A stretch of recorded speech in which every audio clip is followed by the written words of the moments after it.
Donc aujourd'hui, les 10 décisions que les gens de 50 ans regrettent de ne pas avoir prises à 20 ans. Donc si t'as 20 ans, crème, c'est une méchante belle vidéo à regarder live. Donc sans plus tarder, on va commencer. Donc la donnée qui change tout, à 50 ans, c'est l'âge moyen où les gens commencent à vraiment savoir qui ils sont. Ça, c'est Carl Gustav Jung qui parle du processus d'individualisation. Je pense qu'il a fait un livre là-dessus. Qui dit que c'est l'âge moyen où c'est que les gens commencent vraiment à connaître qui ils sont. Parce que toute leur vie, ils ont fait tellement d'expériences qu'ils ont appris à se connaître.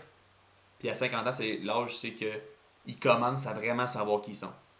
Mais l'affaire qui est beau là-dedans, c'est que ça, c'est en fonction de ton expérience que tu as, des choix que tu as pris précédemment. Puis c'est ça qu'on va voir aujourd'hui, pour pas que ça arrive à 50 ans, que tu vis une crise une crise de la quarantaine qui appelle, que là, tu fais un crime, j'ai pas pris des décisions pour moi finalement, puis tout ça. Puis là, tu commences à te questionner sur qui tu es vraiment. Donc, le problème, ton cerveau est en guerre et tu le sais pas. Donc, l'entropie psychique. Donc, sans structure consciente, ton esprit dérive vers la facilité, le stimulus rapide puis l'impulsion. Donc, si tu prends pas le temps d'écrire vraiment, de faire du journaling, de prendre ton temps de savoir qu'est-ce que tu veux vraiment dans ta vie, puis à quoi tu penses, c'est quoi tes envies, c'est quoi tes apprentissages, c'est quoi pourquoi toi t'es là. Si tu te questionnes pas, ben ça va être tu vas juste penser à 10 000 affaires, tu vas être attiré vers toutes les choses qui sont distractives. Tu vas aller au bar, tu vas t'attirer vers les filles, tu vas être complètement distrait parce que t'es pas focus sur à te questionner pourquoi toi t'es sur Terre, tu sais. Puis c'est ça l'important de se questionner puis de vivre des expériences qui sont significatives pour toi. C'est ça qu'on va voir aujourd'hui. Mais que si tu prends pas le temps de te questionner régulièrement, ben tu vas tomber dans l'entropie psychique, puis tu vas juste dériver sur plein de choses qui vont faire que tu vas perdre ta vingtaine, tu vas perdre ta trentaine, tu vas perdre ta quarantaine, ta cinquantaine, parce que tu vas pas te questionner sur vraiment toi, c'est quoi qui t'allume dans la vie. Qu'est-ce que je vais faire pour découvrir ce qui m'allume dans la vie. Par la suite, les algorithmes t'ont ciblé. Donc TikTok, Reels, la porn, tout ça, c'est bâti pour maximiser ta dérive mentale. Parce que plus tu passes de temps sur ces applications-là, plus les autres font de l'argent, puis ils veulent t'attirer le plus longtemps possible sur leur plateforme. Donc ils vont tout faire pour t'attirer en connaissant justement que tu es attiré vers quoi naturellement. Donc tout ce qui est qui va faire de la dopamine rapide, ben, ils vont utiliser ces plateformes vont utiliser ça pour te focus toi, te donner juste du stock qui t'allume. Fait que si toi, madame, c'est les filles, ben l'algorithme va spotter que toi t'aimes ça, les filles, puis ils vont juste te donner ça. Fait que naturellement, tu vas être automatiquement. Tu vas dériver vers cette chose. Tu vas dériver vers ta faiblesse, entre guillemets. Puis l'algorithme va t'alimenter avec ça. Puis tu vas perdre du temps. Tu vas pas te questionner vraiment. Puis ça va être beaucoup plus facile. Je veux dire, ta vie, je veux dire, c'est beaucoup plus facile de te laisser dériver comme ça. Je veux dire, c'est des algorithmes qui ont pensé pour ça, tu sais. Fait que c'est beaucoup plus facile de dériver là-dedans. Mais c'est de te questionner à, OK, qu'est-ce que je veux vraiment? Puis t'es pas faible, t'es juste ciblé. La différence change tout dans la façon dont tu vas réagir. Donc, t'es pas faible, t'es pas. Tu te laisses pas dériver naturellement, c'est juste que t'es ciblé, t'es le produit de tout ce qui est la culture de consommation, le marketing, tout ça est fait pour que tu dérives. Mais c'est juste que tu dois prendre le temps de te contrôler pour savoir c'est quoi tu veux faire dans la vie. Pour pas te ramasser à 50 ans, puis là, tu commences à vivre. Puis là, tu vas commencer à prendre des choix pour toi. Mais que dans ta vingtaine, tu commences à faire des choix pour toi. Donc, on parlait de 10 décisions. Je les ai séparées en différentes sections. Puis la première, c'est, dans ta vingtaine, tu dois déblayer le terrain en premier. Donc, enlever, la première chose, c'est coupe les distractions. Pas parce que tu es faible, parce que tu es ciblé, réseau, notification, dopamine rapide. Donc, tout ce qui est distraction, tu peux y aller une partie de fun dans ta vie. C'est juste que d'être conscient au moins que tu as des distractions qui te permettent pas d'avancer vers vraiment qui tu es. Fait que distraction, tout ce qui est réseaux sociaux, tout ce qui est même la musique, ces distractions, ça te permet pas de garder une clarté mentale pour penser à vraiment ce que tu veux faire dans ta vie. Tu es tout le temps surstimulé. Donc, essaie de couper au maximum les distractions qui sont inutiles. Fait musique, tout ce qui est Netflix, tout ça, c'est correct une fois de temps en temps. Mais de pas te laisser constamment stimuler puis constamment distrait. Fait que musique, Netflix, tout ce qui est. Il y en a plein qui vont être partis même sur les filles puis tout, puis ça va être genre leur quête, ça va être de rencontrer plein de filles puis tout, des dates puis tout, puis d'enchaîner, puis. Tu sais, ça c'est toutes des distractions qui vont prendre tout l'espace dans ta tête. L'objectif c'est de réduire ces distractions-là, ou au moins de se rendre compte que c'est des distractions, puis que quand tu te laisses distraire, c'est conscient. C'est pas inconscient, tu ne t'es pas subir ça. Donc, arrêter la musique en continu. Donc, il y en a plein qui vont écouter de la musique là, dans leur char, au travail, dans leur transport, à la maison, pendant qu'ils font la vaisselle, pendant qu'ils marchent. Ils vont tout le temps être stimulés par de la musique. Fait qu'ils n'ont pas, ils ont pas les moments pour réfléchir à qui ils sont et à qu'est-ce qu'ils veulent faire. Ton cerveau génère jamais ses propres pensées si tu as toujours quelque chose dans tes oreilles. Tu vas juste tout le temps être distrait par les paroles de ta chanson, le beat, les choses. Puis tu vas pas être focus sur peut-être tes propres pensées. Ce qui t'allume vraiment, ce qui t'anime, ce que t'es bon, vers quoi t'es tendu d'aller vers. Stop la pointe, ça aussi, il n'y a pas de morale, c'est du conditionnement. Tu recopes ton système de récompense. Ça, c'est vraiment une manière de se récompenser naturellement, facilement, c'est écouter de la pointe. Ça, c'est vraiment une des pires choses. Ça te donne la dopamine à fond sans faire d'effort. Donc, c'est dégueulasse comment ça te détruit ton cerveau, puis comment ça te conditionne, ça te crée des addictions, puis t'as pas une clarté mentale après ça. Tu sais, si t'écoutes à chaque jour de la pointe, c'est sûr que dans ta clarté mentale, t'es pas clair. T'sais. Je veux dire, tu vas penser à ça, tu vas être distrait. Sur les réseaux sociaux, tu vas être plus porté à regarder les filles. Dans ta vie de tous les jours, tu vas être plus porté à. Tu sais, fait c'est comme continuellement des choses comme ça qui vont faire que t'es pas clair dans ta tête. Puis dans ta vingtaine, c'est super important de te questionner, pour avoir du temps pour te questionner, pour avoir une clarté mentale de où c'est que tu t'en vas dans la vie. Donc, l'entropie réactif, donc c'est là qu'il va y avoir en plus la dopamine rapide, les pensées dispersées, la vie selon la norme. Donc tu vas rentrer dans la rat race, tu vas embarquer dans la culture, tu vas embarquer dans ce que la société veut t'embarquer. Ben, la société va t'embarquer naturellement. Tu vas embarquer dans la norme, tu vas embarquer dans l'average, tu vas embarquer comme tout le monde fait ça, fait que je vais faire ça. Tu vas pas te questionner à qu'est-ce que moi je veux faire vraiment. Tu vas naturellement faire tout le monde fait ça, fait que moi faire à ma part, tu sais. Mais l'objectif, c'est vraiment d'aller dans l'ordre conscient, plus intentionnel. Donc, tu vas avoir une attention qui est dirigée, énergie focalisée, vie selon tes valeurs à toi. Tu vas t'avoir questionné, fait que tu vas pouvoir savoir c'est qu'est-ce que tu veux réellement dans la vie. Donc, c'est vers là qu'on veut tendre. Par la suite, la deuxième partie, c'est remplir le vide avec du réel. Donc là, on a fait un ménage. On en va dans qu'est-ce qu'on va mettre à la place de ce ménage-là. Lis des livres, des années de pensée distillées pour toi, densité impossible à trouver sur les réseaux. Donc des livres, allez, va voir c'est quoi les livres que le monde ils lisent. Je vais faire une vidéo d'ailleurs là-dessus, dans les prochaines vidéos, là, sur les livres que je trouve qui sont super importants à lire dans sa vingtaine. Mais lis des livres, apprends. Même sur YouTube, il y a tellement de sources d'apprentissage que tu peux avoir. Va lire. Va lire sur des sujets qui t'intéressent. Des sujets qui t'intéressent même pas, même, peut-être. Je sais pas, si t'as des. Je sais pas, moi. Ben, c'est sûr qu'idéalement, c'est des affaires qui t'intéressent. Non, c'est sûr que c'est des affaires qui t'intéressent. Mais juste lis, apprends. Que ce soit par des podcasts, que ce soit par des vidéos YouTube, que ce soit par des livres. Apprends des choses. Puis les livres, c'est les choses de la meilleure manière parce que dis-toi que c'est.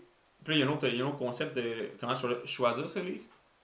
Ça, on va en parler une autre fois, mais des livres qui ont toffé dans le temps, là, ça montre qu'il y a vraiment de la valeur. Si le livre il a resté dans le temps là, pendant 20 ans de temps, puis il est encore à toi accessible en ce moment, puis il se vend chez Renaud-Bré, Archambault, là, imagine la valeur que ce livre-là a si il a toffé 20 ans dans le temps. S'il a toffé 100 ans. Pense à ça. C'est des pensées de quelqu'un qui a mis ça sur l'écrit. Puis si ces pensées, ils ont resté dans le temps pour se rendre à toi, ben ça montre à quel point ce livre-là, il y a de la valeur réelle. Puis même encore en 2026, il y a de la valeur réelle. Fait que, lis des livres. Teste plein de choses. ce que tu cherches, c'est pas une passion, c'est des données sur toi-même. Va chercher de la data. Va chercher de la data sur toi-même. Va chercher le. Tu sais, va sortir de ta zone de confort. C'est Lucas Hoff qui disait, ça, c'est un autre YouTuber français, qui parlait de vivre à sa limite. Va vivre à ta limite de ta vingtaine. Dans ta vingtaine, va vivre à ta limite. Tout le temps, va repousser tes limites pour voir c'est où que tu peux aller, c'est où que tu es inconfortable, c'est où que tu te sens épanoui. Mais c'est en allant à cette limite-là, en faisant des choses différentes, que là, tu vas apprendre sur toi-même. Sois curieux à fond. C'est l'autre point. La curiosité, c'est une entropie inversée. Tu diriges ton attention vers toi-même.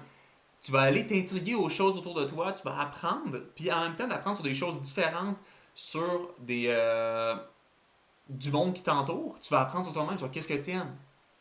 Super intéressant. Ça peut t'ouvrir des portes. Donc, tout ça, là, ça va amener un effet de levier sur le long terme qui est immense. Parce que tu vas apprendre des skills, des compétences. Puis ces compétences-là, ils vont se multiplier entre elles. Puis ça va faire que tu vas devenir une personne qui est complètement différente. Si tu lis à chaque jour, c'est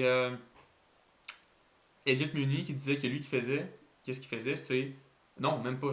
En tout cas, peu importe. Je pense dans le livre Miracle Morning. En tout cas, peu importe. Il disait qu'il lit 2 pages par soir, minimum. 2 pages.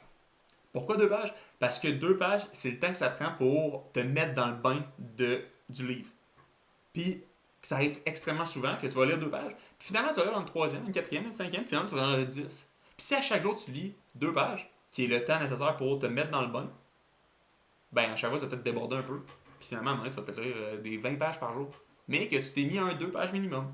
Fait que si une fois t'es fatigué, ben tu vas lire quand même tes 2 pages. Puis tu vas t'arrêter à 2. Mais d'autres fois que tu vas continuer. Donc, un autre petit truc. Par la suite, la deuxième section, c'est la compétence la plus sous-estimée. C'est pas une compétence, mais voyager solo, sincèrement, c'est insane. Moi, je l'ai fait. Je suis parti en Amérique centrale pendant 2 mois et demi. C'est formidable à quel point tu vis des expériences qui sont condensées, qui sont différentes, que tu rencontres énormément de gens, tu vis des inconforts, tu vas apprendre énormément sur toi. C'est fantastique. C'est comme si tu vis 20 ans d'expérience, mais tu le condenses en 2 mois et demi. Parce que tu vois, t'es pas chez vous, t'es pas avec des gens que tu connais, t'es dans un environnement différent à chaque jour, puis tu vis des choses différentes à chaque jour. Puis là, tu apprends à te gérer, tu apprends à voir c'est quoi tes processus mentaux, c'est quoi tes patterns, comment gérer ces patterns-là, comment les analyser, puis comment évoluer au travers de ça. Fait que quand tu arrives dans ta vie normale, man, t'es complètement différent. T'es plus la même personne. 8. Pose des relations romantiques. Sincèrement, pour dans ta vingtaine, au moins, essaye un 3 à 6 mois, essaye d'être seul. Il y en a qui vont enchaîner les relations amoureuses là, du secondaire jusqu'à tout le reste de leur vie. Ils vont tout le temps les enchaîner. Qui vont passer de. Ils vont une relation de 2 3 ans.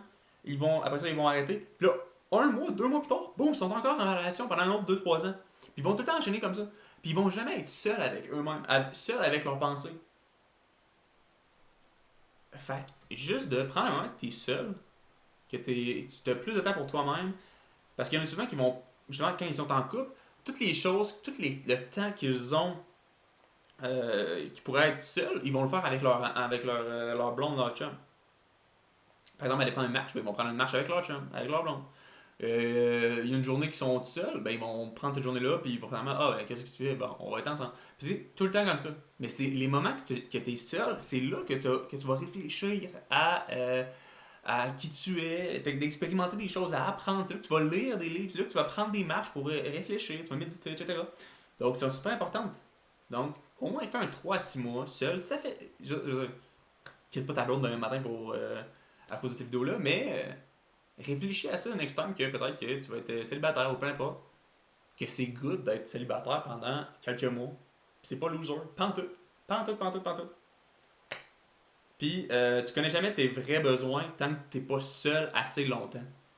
C'est quand t'es seul longtemps que tu vas réaliser finalement c'est quoi toi t'as besoin réellement. Puis que tes relations amoureuses plus tard vont être beaucoup plus saines, profondes, parce que tu sais réellement qui tu es. Lorsque l'on perd la capacité à être seul, on se laisse emporter par la foule. Donc, tu vas te laisser emporter par c'est quoi le average fit? C'est quoi la moyenne de fond? je vais embarquer là-dedans, puis je vais suivre ça. Tandis que si tu es seul assez longtemps pour te questionner assez longtemps sur toi-même, c'est là que tu vas prendre des décisions pour toi. Puis, that's it. J'ai rien d'autre à dire. Si tu commences maintenant, à 30 ans, tu as 30 ans de plus en alignement avec qui tu es vraiment. Jung a découvert que les gens commencent à se connaître à 50 ans. Toi, si toi, tu as 20 ans en live, la fenêtre est encore ouverte. Si tu as 20 ans en ce moment, puis tu appliques ce que tu as dans cette vidéo-là, à chaque jour, tu essaies d'alimenter ça, d'apprendre à te connaître, tu coupes les distractions, tu remplis les distractions avec des choses qui font du sens, qui apprennent à te connaître, qui font que tu apprennes à te connaître, ben, ça sera pas à 50 ans que tu vas te connaître réellement. Ça va peut-être plus être à 30, 35 peut-être. Puis ta vie va être complètement différente. Si à 30, 35, tu te connais beaucoup plus, ben tous tes choix de ta vie ils vont être différents. Parce que tu vas dire non aux choses qui ne te plaisent pas. Tu vas dire oui, tu vas embarquer, tu vas pousser, tu vas prendre plus de risques. Parce que tu sais que c'est ça que tu veux, c'est ça que tu vaux. Puis si tu le sais pas, ben tu vas être mou, tu vas te plier, tu vas fitter dans le moule. Donc super important. Puis les derniers points, cartographie qui tu es vraiment. Le point 9, c'est faire Vipassana. Je sais pas si vous connaissez Vipassana, on a parlé à quelques vidéos, mais c'est 10 jours de silence total, pas de téléphone, pas de musique, pas de conversation. Tu médites 10 heures par jour pendant 10 jours, tu médites 100 heures, puis t'es seul. Le seul endroit où l'ego peut pas se cacher, c'est là. Donc tu vas être face à face avec toi-même, face à ton ego, puis tu vas vraiment te poser des vraies questions. Tu vas apprendre c'est quoi qui se passe dans ta tête, puis qu'est-ce que tu veux pour le futur. Puis par la suite, ben, explore ton côté spirituel. C'est quoi tu crois? C'est quoi ta foi? Qu'est-ce que tu veux dans la vie? Pourquoi tu es sur la terre? Tu sais, peu importe la forme, comprends qui tu es. Pourquoi tu es là? C'est ça le spirituel. Le monde pense que spirituel, c'est avec des roches, puis avec des affaires, puis enlignement de la lune, puis tu sais, des affaires tu sais, funky, tu sais. Il y en a qui ils associent spirituel à funky spécial avec des roches, puis des forts, tu sais. Mais au final, le spirituel, là, c'est juste comprends t'es qui, toi, pourquoi tu es sur la Terre. That's it, that's all. C'est pas de la faiblesse, ça, c'est juste de la cartographie intérieure, de comprendre t'es qui, toi, pour que tu deviennes le plus singulier possible. Tu deviennes toi. Donc, l'action de la semaine, 24 heures, essaie d'avoir 24 heures sans musique, sans réseau, sans scroll, puis note ce qui remonte. Fais du journaling. Questionne-toi, qui que je suis, je veux faire quoi dans la vie. C'est sûr que c'est tough. Ça va être tough, ça va être des questionnements qui vont être longs, ça va être. Mais c'est super pertinent, puis ça va t'apporter énormément de valeur pour toutes tes décisions, puis tout ton chemin de vie qui s'enligne vers toi dans les prochaines années, puis le reste de ta vie. Donc, that's it. Fait que si t'as aimé ça, like, puis commente. C'est vraiment, man, ça serait nice. Quelqu'un commente une vidéo, ça serait nice. Juste, that's it, je sais pas, man, qu'est-ce que t'as appris, genre. T'sais. Je sais plus qu'il y a pas, en ce moment, il n'y a pas grand monde qui écoute mes vidéos, mais quelqu'un commente, ça serait vraiment cool. En tout cas, salut là, bonne journée.